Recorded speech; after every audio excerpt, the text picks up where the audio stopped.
네, 어제 또 모자 두 분이 불귀의 길을 떠났다고 합니다.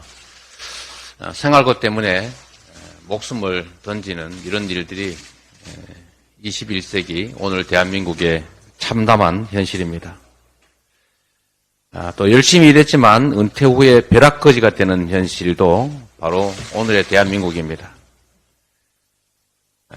한국의 66세 이상 은퇴 연령층의 상대적 빈곤율이 OECD 주요국 가운데 가장 높다고 합니다. 10명 중에 4명은 중위소득 50%에도 미치지 못합니다. 자영업자 부채가 1,034조 원, 사상 최대이고 연체율도 8년 만에 가장 높습니다. 1분기에 먹거리 물가 상승률이 전체 가구의 소득 증가율의 무려 3배라고 합니다. 실질 소득이 대폭 줄어들고 있다 이런 뜻입니다. 매일 위기 경보가 울리고 있지만 정부는 꿈쩍도 하지 않습니다. 또 말씀드립니다. 정부는 경기 회복을 위한 대책 마련 그리고 취약계층 보호, 민생경제 활성화를 위한 추경에 나서야 합니다. 우리 경제 전체의 뇌관이 될 수 있는 부채 문제에 관련해서도 취약차주 상환 유예 조치, 채무 조정 조건의 완화 같은 조치가 반드시 있어야 합니다. 현실을 외면하고 위기를 오히려 키우고 있는 정부에 엄중 경고합니다. 벼랑 끝에 민생을 구할 최후 보루는 재정뿐입니다. 경기 회복, 민생 회복에 적극 나서기를 다시 한번 촉구합니다.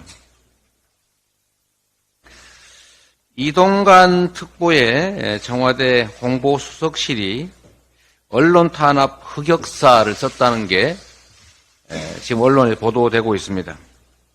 MB 정권 시절에 이 특보가 국정원을 동원해서 언론인들의 사상을 검열하고 인사에 부당 개입한 것 아니냐라는 정황이 드러나고 있습니다. 실제로 당시 청와대 요구에 따라서 만든 국정원 문건 내용대로 KBS 간부들이 교체됐다고 합니다. 언론인 블랙리스트를 작성하고 정권 입맛에 맞지 않는 방송을 탄압하는데 정보기관을 이용했던 겁니다. 그때는 가능했을지 몰라도 두 번 다시는 용인할 수 없는 언론판 국정농단이라고 생각됩니다. 이 특보의 방통위원장 임명 강행은 국민에 대한 선전포고입니다. 서울대 60대 남성 소위 서육남으로 시작해서 34일 만에 물러난 교육부총리, 또 시대착오적이고 반노동적인 인식을 가진 경사노위 위원장, 전직 대통령이 간첩이라고 하는 경찰제도 발전위원장까지 윤석열 대통령의 5기 인사, 이제는 멈춰야 합니다. 국민의 뜻을 짓밟을수록 국민의 목소리는 더 거세질 것입니다. 언론 장악에 들이는 노력에 반의 반이라도 붕괴돼가는 민생과 경제에 쏟아주기를 다시 한번 당부드립니다. 정부가 교육 현장의 혼란을 더 큰 혼란으로 덮을 모양입니다. 교육부가 킬러 문항을 제거하겠다면서 3년치 사례를 공개했는데 대통령 말 한마디로 쑥대밭이 된 교육 현장의 혼란이 더 가중되고 있습니다.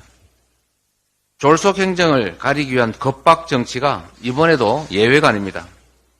대통령실이 나서서 이권 카르텔을 운운하면서 심지어 사법조치 운운하고 있습니다.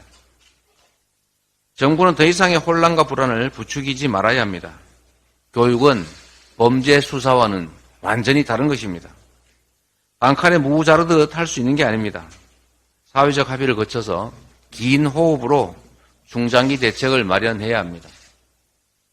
충분히 준비하고 대비할 수 있도록 해서 불안하지 않게 안정적으로 정책을 바꿔나가야 하는 것입니다. 땜질식 조치, 즉흥적 조치로 교육 현장의 혼란을 야기하지 마십시오. 이상입니다.